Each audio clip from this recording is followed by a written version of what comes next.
Surely, you have faced challenges that seemed impossible to overcome, right? So, what would you do if you had to fight against a mighty, numerous army that could crush you in an instant? Let's dive into the story of Gideon, an ordinary soldier, seemingly unnoticed, but who led 300 warriors to defeat the vast Midianite army. Yes, with just 300 people, no swords, no miraculous strategies, but with absolute faith in God, Gideon accomplished what seemed impossible. So, have you ever felt too small in the face of life's challenges? Let Gideon's story inspire you. Just like him, when we trust in God, He can turn the impossible into possible. This story will make you reflect on the power of faith and obedience. So, what do you think? Can we face the great challenges in life like Gideon did? Don't forget to click subscribe and turn on notifications to discover more inspiring stories from the Bible. Feel free to share your thoughts about this story in the comments below. We're looking forward to hearing from you. In ancient Israel, during the time when the judges ruled the people lived in a cycle of obedience to God, disobedience, oppression by enemies, and cried out for deliverance. It was a turbulent period marked by instability and trials. The book of Judges recounts, the Israelites did evil in the sight of the Lord, and for 7 years He gave them into the hand of Midian. Judges 6:1. The oppression by the Midianites was brutal. They invaded the land of Israel like a swarm of locusts, destroying crops and stealing livestock. God's people, once prosperous, were now hiding in caves and in the mountains, afraid for their lives and their livelihood. In the midst of this chaos, we find Gideon, an ordinary young man, but chosen by destiny for an extraordinary mission. Judges 6:11 describes the scene. The angel of the Lord came and sat under the oak in Ophrah, which belonged to Joash the Abiezrite, where his son Gideon was threshing wheat in the winepress to hide it from the Midianites. Imagine this scene. Gideon sitting in the place normally used for making wine, trying to hide some wheat to feed his family. Fear and uncertainty hung in the air like a thick fog. It was in this seemingly weak moment that something incredible happened. When the angel of the Lord appeared to Gideon, he said, "The Lord is with you, mighty warrior." Judges 6:12. Gideon must have looked around, thinking the angel was talking to someone else. His response reflected doubt and disappointment. "Pardon me, Lord, but if the Lord is with us, why has all this happened to us? Where are all His wonders that our ancestors told us about when they said, 'Did not the Lord bring us up out of Egypt?' But now the Lord has abandoned us and given us into the hand of Midian." Judges 6:13. Gideon's response echoes the feelings many of us have when facing adversity. Where is God in our suffering? Why do bad things happen if He is with us? But the angel did not come to argue theology. He came with a mission. Go in the strength you have and save Israel out of Midian's hand. Am I not sending you? Judges 6:14. Gideon, still unconvinced, tried to excuse himself. He believed he was the least in his family, and his family was the smallest in his tribe. How could he be the one chosen for such a great task? Judges 6:15. "Pardon me, Lord, but how can I save Israel? My clan is the weakest in Manasseh, and I am the least in my family." Judges 6:15-16. God's promise is clear and powerful. It does not depend on Gideon's strength, but on the presence and power of God Himself. However, Gideon still had doubts and asked for a sign. He prepared an offering of goat meat and unleavened bread. The angel of the Lord then performed a miracle. With the tip of the staff in his hand, the angel of the Lord touched the meat and unleavened bread. Fire sprang up from the rock, consuming the meat and the bread, and the angel of the Lord disappeared. Judges 6:21. At that moment, God's presence came powerfully to Gideon. When Gideon realized that it was the angel of the Lord, he exclaimed, "Alas, sovereign Lord, I have seen the angel of the Lord face to face." But the Lord said to him, "Peace, do not be afraid. You are not going to die." Judges 6:2-23. That call from God was confirmed. Gideon, once a man afraid and hiding in a winepress, was chosen by God for a mission that would change the history of Israel. His transformation from a weak man to a strong leader of a nation was just beginning. Gideon built an altar to the Lord there and named it, "The Lord is Peace." Judges 6:24. That place, once a symbol of fear and scarcity, became a memorial of the life-changing encounter between a mighty God and an ordinary man. Though he had built the altar and named it, "The Lord is Peace," Gideon still felt uncertain. He needed another sign before leading Israel into battle against the Midianites. The story continues in Judges 6:36-37. Gideon said to God, "If you will save Israel by my hand as you have promised, look, I will place a fleece of wool on the threshing floor. If there is dew only on the fleece and all the ground is dry, then I will know that you will save Israel by my hand, as you said." This request from Gideon reflects his persistent hesitation. He was seeking a clear sign, something visible and tangible to confirm God's will. This mirrors human nature, which often seeks concrete proof even when faced with God's promises. Understanding Gideon's doubts serves as a powerful reminder that God often meets our weaknesses, providing the assurance we need to carry out His will. These events carry deep significance. The fleece, a product from sheep, could symbolize the people of Israel, God's flock. In the first test, when the fleece was wet while the ground remained dry, it could represent how God would bless His people amidst a barren world. In the second test, when the fleece was dry while the ground was wet, it could symbolize how God would use Israel to bless the surrounding nations. These tests with the fleece illustrate Gideon's gradual transformation from a man hiding in a winepress to someone now conversing directly with God, negotiating the terms of his faith and leadership. It's important to note that while God answered Gideon's requests, seeking signs is not the ideal standard of faith. In many other parts of the Bible, we are encouraged to trust in God's word without demanding miraculous proof. However, at this crucial moment in Israel's history, God, in His grace, chose to strengthen Gideon's faith through specific signs. If you're like me, always seeking valuable lessons from the testimonies in the Bible to reflect on and address life's challenges, don't forget to click like and subscribe to our channel. Let's learn together and trust in God to discover great solutions for our lives. Turn on notifications so you never miss a video. The test with the fleece marked a turning point in Gideon's story. His doubts were dispelled, his faith was strengthened, and he was ready to lead the Israelites against their oppressors. The man who once thought he was the least in his family would become one of Israel's greatest judges. The story of the fleece teaches us several important lessons. First, that God is patient with our doubts and is willing to provide us with the assurance we need to fulfill His will. Second, that faith often develops gradually through specific experiences with God. And third, that when God calls us to a task, He also equips us with the confidence we need to accomplish it. When the dew lifted under the rising sun, Gideon woke up as a new man. His insecurities were washed away with the dew, and in their place was fierce determination. The warrior that God had seen from the beginning finally emerged. With confirmation from God, Gideon was ready for the next step in his journey.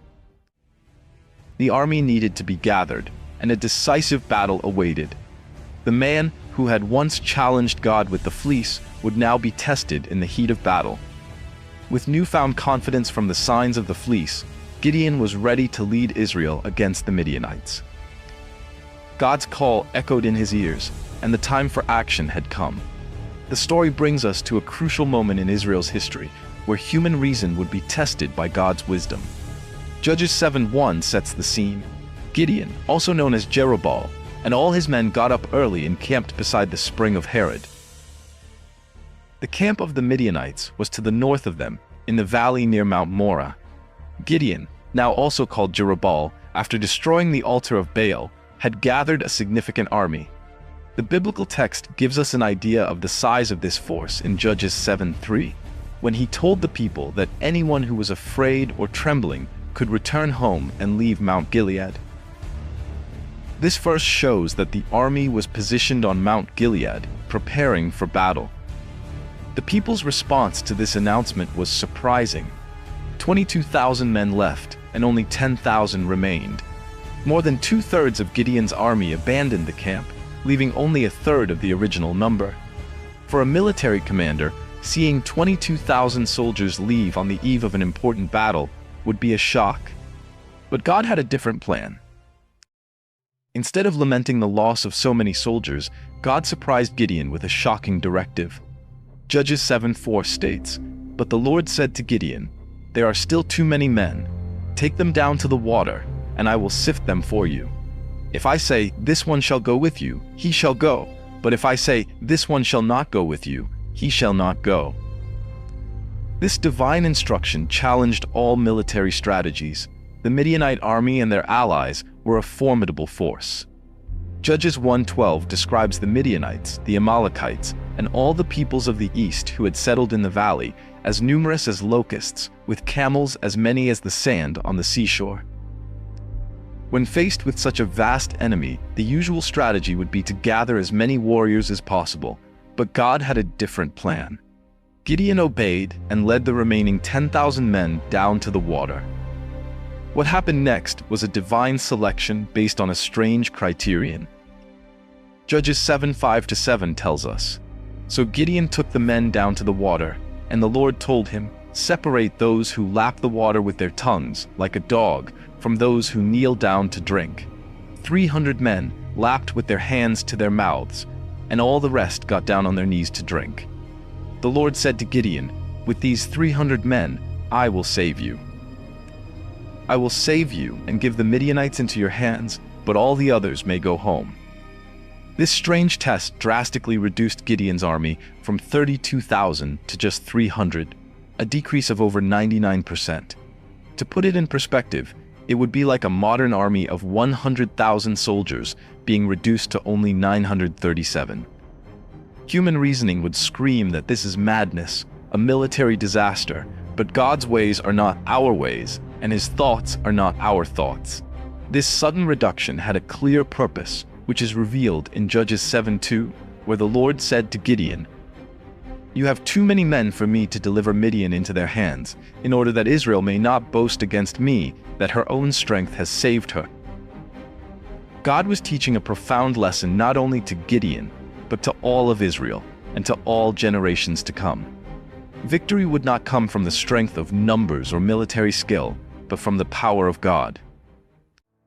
This truth would echo through the centuries and be most clearly expressed in the New Testament, where the Apostle Paul wrote in 2 Corinthians 12:9, "But he said to me, 'My grace is sufficient for you, for my power is made perfect in weakness.'" The selection of 300 warriors, based on how they drank water, might seem like an arbitrary choice at first, but it could have a deeper meaning. Those who drank like dogs, maintaining vigilance, might represent the best prepared and most alert warriors. They did not let down their guard, even in a basic need like drinking water. This characteristic would be vital in the coming battle. Furthermore, the number 300 has special significance in biblical history. It was with 318 men that Abraham rescued Lot in Genesis 14, and it was also with 300 men that Samson defeated the Philistine army in Judges 15. Once again, God proves that he can accomplish great things with small numbers. Imagine the mixed feelings in the Israelite camp that night. 9,700 warriors had to return home, possibly relieved to escape the battle, but also embarrassed for not being chosen. And the 300 remaining, surely feeling a mix of honor at being chosen and fear at the seemingly impossible task ahead. For Gideon, this was the greatest test of faith he had just had strengthened. He had asked God for signs through the fleece, and God had answered. Now, God was asking Gideon to demonstrate his faith by leading a small army against a mighty force. The reduction of Gideon's army teaches us profound lessons about faith, trust, and the power of God. It reminds us that God does not need large numbers or abundant resources to accomplish his purposes. He often chooses to work through small, weak, and unlikely things to show his power and receive all the glory. This story also challenges us to trust in God, even when the circumstances seem impossible. If this testimony has awakened your heart, reminding you of yourself and of God the Almighty, please leave an amen under this video. Together we can share our faith and the miracles that God brings to His children through Jesus Christ. Let our faith become a living testimony, spreading His power and comfort to everyone. How many times have we felt inadequate or ill-equipped for the tasks God has given us? The story of Gideon reminds us that it is in these very moments that God can work most powerfully. As the 300 warriors were chosen and prepared for battle, sharpening their swords and adjusting their armor, an atmosphere of expectancy filled the camp. They knew they were about to witness something extraordinary. God, who had reduced their army, certainly had a plan for victory. The darkness covered the Israelite camp, and from afar, the campfires of the Midianite army flickered in the valley, reminding Gideon and his warriors of the seemingly impossible task ahead. But with God, the impossible becomes possible. The greatest battle for Israel was about to begin, not with the roar of thousands, but with the quiet faith of 300 warriors. With only 300 men facing an army as vast as a swarm of locusts, Gideon was confronted with a situation that seemed impossible. But God, in His infinite wisdom, had an extraordinary plan to ensure Israel's victory. The night before the battle was a pivotal moment. God, seeing Gideon's natural anxiety, opened up a special opportunity to strengthen his faith. Judges 7:9-11 records that night, the Lord spoke to Gideon, "Get up, go down against the camp, because I have given it into your hands. If you are afraid to attack, go down to the camp with your servant Purah, and listen to what they are saying. Afterward, you will be encouraged to attack the camp." This divine instruction not only showed God's understanding of human weakness, but also His willingness to strengthen Gideon's faith. Obediently, Gideon went down to the enemy camp with his servant Purah. What happened next was nothing short of God's providence. Judges 7:13-14 describes the scene. Gideon arrived just as a man was telling his friend about a dream. "I had a dream," he said. "A round loaf of barley bread came tumbling into the Midianite camp. It struck the tent with such force that the tent overturned and collapsed." His friend responded, "This can be nothing other than the sword of Gideon, son of Joash, the Israelite. God has given the Midianite camp into his hands." The dream and its interpretation were exactly what Gideon needed to hear. The barley loaf, a common food among the poor in Israel, symbolized Gideon's unlikely army. The tent being overturned symbolized the impending defeat of the Midianites. God was showing Gideon that even the enemy unconsciously recognized the divine power at work through him. Strengthened by this experience, Gideon returned to the Israelite camp, ready to lead his small army. Judges 7:15 tells us, "When Gideon heard the dream and its interpretation, he worshipped God. He returned to the camp of Israel and called out, 'Get up! The Lord has given the Midianite camp into your hands.'" Now, with his faith strengthened, Gideon was ready to carry out the divine strategy, and it was unlike any strategy before. Judges 7:16 describes the division of the 300 men into 3 companies, each holding a trumpet and an empty jar, inside of which was a torch. Imagine this scene: 300 men, each holding a trumpet in their right hand, and a jar with a torch hidden in their left. These were not the conventional weapons one would expect from an army preparing to face a far superior force. Then, Gideon instructed his warriors, as we read in Judges 7:17-18. "Watch me," he told them. "Follow my lead. When I get to the edge of the camp, do exactly as I do. When I and all who are with me blow our trumpets, then from all around the camp blow yours and shout, 'For the Lord and for Gideon.'" This strategy was simple, yet very sophisticated psychologically. The plan was to create the illusion of a much larger army by taking advantage of the darkness and the element of surprise during the night. Judges 7:19-20 describes the attack. Gideon and the 100 men with him reached the edge of the camp at the beginning of the middle watch, just after they had changed the guard. They blew their trumpets and broke the jars that were in their hands. The 3 companies blew their trumpets and broke the jars. Grasping the torches in their left hands and holding in their right hands the trumpets they were to blow, they shouted, "A sword for the Lord and for Gideon." The effect of the attack was immediate and devastating. Judges 7:21-22 reports, "Each man stood in his place around the camp, and all the Midianites ran, crying out as they fled. When the 300 trumpets sounded, the Lord caused the men throughout the camp to turn on each other with their swords. The army fled to Beth-shittim, towards Zerah, as far as the border of Abel-Meholah, near Tabbath." The chaos in the Midianite camp was complete. The sudden blast of 300 trumpets, the flare of 300 torches from the darkness, and the shout, "A sword for the Lord and for Gideon," from all directions, created the illusion of a massive army attacking from every side. In their panic, the Midianites began to fight each other, unable to distinguish between friend and foe in the darkness and confusion. This divine strategy proves several important truths. First, it shows that God often uses unconventional methods to fulfill his purposes. The victorious weapon was not a sword or spear, but a trumpet, a jar, and a torch. Second, it highlights the importance of obedience. Gideon and his warriors followed God's instructions precisely, even when those instructions seemed strange or illogical. Their faithfulness was rewarded with a miraculous victory. Third, it illustrates the power of faith in action. The 300 warriors had to believe that this plan would succeed, daring to face danger as they broke their jars and revealed their positions with their torches. Finally, it demonstrates that when God is in control, even the smallest force can overcome the greatest challenges. The victory did not come from Israel's military strength, but from the power of God working through his obedient people. As the Midianite army fled in panic, Gideon and his warriors remained in position, witnessing God's miraculous intervention. The battle was won, but the pursuit of the enemy was just beginning. The Israelites, who had observed from afar, would now join in the pursuit, completing the victory that God had started miraculously. Gideon, now fully confident in God's power, led the relentless pursuit of the retreating enemy. The warriors remained in position, witnessing God's miraculous intervention. The battle was won, but the pursuit of the enemy was just beginning. The Israelites, who had observed from afar, would now join in the pursuit, completing the victory that God had started miraculously.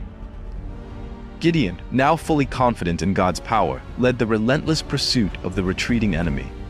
This phase of the campaign would reveal not only Gideon's determination, but also the internal challenges Israel would face even in victory. Judges 7:23-24 shows us how the pursuit began. The Israelites from the tribes of Naphtali, Asher, and all the tribe of Manasseh were summoned, and they went in pursuit of the Midianites. Gideon sent messengers throughout the hills of Ephraim, saying, "Come down and attack the Midianites, and seize the waters of the Jordan ahead of them, as far as Beth-bar."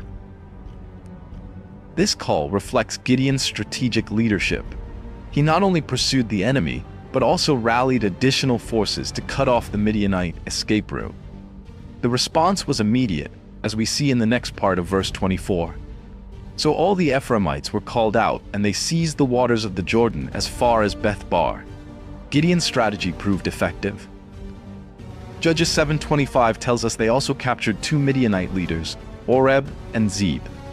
They killed Oreb at the rock of Oreb, and Zeb at the winepress of Zeb. They pursued the Midianites and brought the heads of Oreb and Zeb to Gideon, who was on the other side of the Jordan. The capture and execution of these 2 Midianite leaders was a heavy blow to the enemy. However, this victory also exposed internal tensions among the tribes of Israel. Judges 8:1 shows the beginning of this conflict. The Ephraimites said to Gideon, "Why have you treated us like this? Why didn't you call us when you went to fight Midian?" And they criticized him sharply. This reaction from the Ephraimites reflects the pride of the tribes and their desire for recognition, which often threatened the unity of Israel. They felt excluded from the glory of the initial victory, even though they had played an important role in capturing the enemy leaders. Gideon's response shows his diplomatic wisdom. Judges 8:2-3 records, "But he answered them, 'What have I accomplished compared to you? Aren't the grapes of Ephraim's harvest better than the vintage of Abiezer? God has given Oreb and Zeb, the 2 Midianite leaders, into your hands. What was I able to do compared to you?' When they heard this, their anger against him subsided. With this clever reply, Gideon calmed the Ephraimites' discontent, acknowledging their contribution and downplaying his own success. His ability to resolve these internal conflicts would be crucial in maintaining Israel's unity during and after the campaign. Meanwhile, the pursuit of the kings of Midian continued. Judges 8:4-5 gives us a sense of the intensity of the chase. Gideon and his 300 men, exhausted but still in pursuit, reached the Jordan and crossed it. He said to the men of Succoth, "Give my troops some bread, they are worn out, and I am still pursuing Zebah and Zalmunna, the kings of Midian." This request from Gideon shows the determination of his small army and the hardships they faced. They were exhausted but continued the pursuit, showing incredible dedication to their mission. However, the response from the men of Succoth was very negative. Judges 8:6 records, "But the officials of Succoth replied, 'Do you already have the hands of Zebah and Zalmunna in your possession, that we should give bread to your troops?' This refusal showed a lack of unity and trust in Gideon's ability to complete the mission. Gideon's response was stern and prophetic. Judges 8:7 tells us, "So Gideon said, 'Just for that, when the Lord has given Zebah and Zalmunna into my hand, I will tear your flesh with desert thorns and briars.'" Gideon encountered similar reception in Penuel, as we see in Judges 8:8-9. From there, he went up to Penuel and made a similar request, but they answered him just as the men of Succoth had. So he said to the men of Penuel, "When I return victorious, I will tear down this tower." These dialogues reveal the political and social complexities that Gideon faced even during his military campaign. Not all of Israel was united in supporting his mission, and some even expressed open hostility or skepticism. Despite these obstacles, Gideon and his warriors persevered in the pursuit. Judges 8:10-12 tells us the outcome of this pursuit. Zebah and Zalmunna were at Karkor with an army of about 15,000 men, all that remained of the 120,000 warriors from the eastern nations who had been defeated. Gideon launched a surprise attack on this army through the nomadic route east of Noah and Jogbehah, and he routed the army. Zebah and Zalmunna, the two kings of Midian, fled, but Gideon continued to pursue them and captured them, completely defeating the army. The capture of these kings marked a total victory. Finally, the threat from the Midianite army was over, but Gideon still had to deal with those who had refused to help him. Judges 8:13-17 describes how he fulfilled his promise to the men of Succoth and Penuel. Gideon, son of Joash, returned from the battle by the pass of Heres. He captured a young man of Succoth and questioned him. The young man wrote down for him the names of 77 officials of Succoth, the leaders of the town. Then Gideon went to the men of Succoth and said, "Here are Zebah and Zalmunna, whom you taunted me about, saying, 'You have already captured Zebah and Zalmunna. Why should we give bread to your exhausted men?'" He then captured the officials of the town and punished them with thorns and briars from the desert. He also destroyed the Tower of Penuel and killed the men of the town. Gideon's actions, though perhaps seen as harsh by modern standards, demonstrate his fulfillment of his promises and the establishment of his authority as a leader of Israel. At the same time, they serve as a warning about the lack of unity and support during times of national crisis. Finally, Gideon confronted the captured Midianite kings. Judges 8:18-19 recounts this final encounter. Then he asked Zebah and Zalmunna, "What kind of men did you kill at Tabor? They looked like you, did they not?" They answered, "Each one of them was like the son of a king." Gideon replied, "They were my brothers, the sons of my mother. If you had let them live, I would not kill you." He told Jether, his oldest son, "Draw your sword and kill them." But Jether did not draw his sword because he was still a boy and was afraid. Zebah and Zalmunna said, "Come, kill us yourselves, for as the man is, so is his strength." So Gideon arose and killed them, and he took the ornaments off the necks of their camels. This final scene of the pursuit reveals many facets of Gideon's character. His determination to avenge his brothers demonstrates a sense of justice and loyalty to his family. His son Jether's hesitation and Gideon's subsequent actions show his strength and resolve as a leader. With the death of Zebah and Zalmunna, Gideon's campaign against the Midianites came to an end. Israel was freed from oppression, and Gideon became a strong and respected leader. However, the consequences of this victory and the decisions Gideon made afterward would have a lasting impact on the history of Israel, as we will see in the next chapter of his life.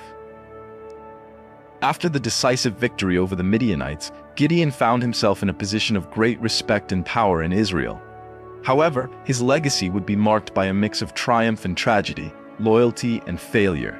The people, impressed with his leadership, made an unexpected proposal. Judges 8:22 tells us, "The Israelites said to Gideon, 'Rule over us, you, your son, and your grandson, because you have saved us from the hand of Midian.'" This request reflects the people's desire for a strong, centralized leader, signaling the future monarchy of Israel. However, Gideon's response demonstrated his understanding of the true king of Israel. Judges 8:23 records his reply, "But Gideon told them, 'I will not rule over you, nor will my son rule over you. The Lord will rule over you.'" This statement by Gideon was a powerful testament to his faith and his understanding of God's role as the true leader of Israel. He recognized that his victory was not the result of his own strength or talent, but was due to the power of God. However, Gideon's subsequent actions revealed the complexities of his character. Judges 8:24-27 recount an interesting detail. He went on, "I do have one request of you. Each of you give me an earring from your share of the plunder." It was the custom of the Ishmaelites to wear gold earrings. They answered, "We'll be glad to give them." So they spread out a garment, and each of them threw a gold earring from the plunder into it. The weight of the gold earrings he asked for was 1,700 shekels, not counting the ornaments, the purple garments worn by the kings of Midian, or the chains that were on the camels' necks. Gideon made the gold into an ephod, and he placed it in his hometown, in Ophrah. All Israel prostituted themselves by worshipping it there, and it became a snare to Gideon and his family. This detail reveals a major flaw in Gideon's judgment. Although his intention may not have been to create an idol for worship, his actions led to the people engaging in idolatrous worship, distorting true worship of God. Despite this mistake, the immediate impact of Gideon's leadership on Israel was positive. Judges 8:28 tells us, "Thus, Midian was subdued before the Israelites and did not raise its head again during Gideon's lifetime. The land had peace for 40 years. This 40 years of peace was a testament to the effectiveness of Gideon's leadership and the blessing of God on Israel. However, when the people returned to him, the story also reveals that the seeds of future problems had been sown. Judges 8:30-31 tells us, "Gideon had 70 sons of his own, for he had many wives. He also had a concubine in Shechem, who bore him a son, whom he named Abimelech." The description of Gideon's family, particularly his many wives and concubine, shows that he may have adopted practices common among the kings of neighboring nations, rather than acting as a theocratic leader of Israel. The specific mention of Abimelech is significant because he would later play a tragic role in Israel's history. Gideon's death is summarized in Judges 8:32. Gideon, son of Joash, died at a good old age and was buried in the tomb of his father Joash, in Ophrah of the Abiezrite. Tragically, after Gideon's death, the people of Israel quickly turned away. Judges 8:33-35 reports, "No sooner had Gideon died than the Israelites again prostituted themselves to the Baals. They set up Baal Berith as their god, and did not remember the Lord their God, who had rescued them from the hands of all their enemies on every side. They also failed to show kindness to the family of Jerubbaal, that is, Gideon, for all the good things he had done for them." The return to idolatry and the lack of gratitude toward Gideon's family highlights the cyclical nature of Israel's history during the time of the Judges, where periods of faithfulness and blessing were often followed by spiritual decline and chaos. Gideon's story is a powerful testimony to God's ability to use unlikely people to fulfill his purposes. From being called the least in his family to becoming a powerful leader of Israel, Gideon is a testament to how faith and obedience can overcome fear and insecurity. Gideon's life challenges us to trust in God even when the circumstances seem impossible. It reminds us that God can accomplish great things even with few resources when we place our trust in Him. As we reflect on this story, let us ask ourselves, where in our lives might God be calling us to act in faith? What difficult armies are we facing that seem impossible to overcome? How can we, like Gideon, move forward in obedience, not trusting in our own strength, but in the power of God? This also seems to be a reminder that God is still at work transforming ordinary people into extraordinary tools for His will. I hope that, like Gideon, we will respond to God's call with faith and obedience, ready to be used by Him in ways we may have never imagined possible. And surely, you have also noticed that in life, when facing seemingly insurmountable difficulties, it is faith and obedience to God that will help us overcome. Therefore, no matter the circumstances, God always has a good plan for each of our lives, and He will help us overcome every challenge. Have you ever felt like Gideon, standing before great challenges and not knowing what to do? Share with us in the comments below how you overcame those challenges. If Gideon's story has touched your heart, don't forget to hit the like button and subscribe to our channel to explore many other great lessons from the Bible. Turn on notifications so you never miss any inspiring stories from us. Thank you for following, and we'll see you in the next video. May you always be strong in faith and obedient to God.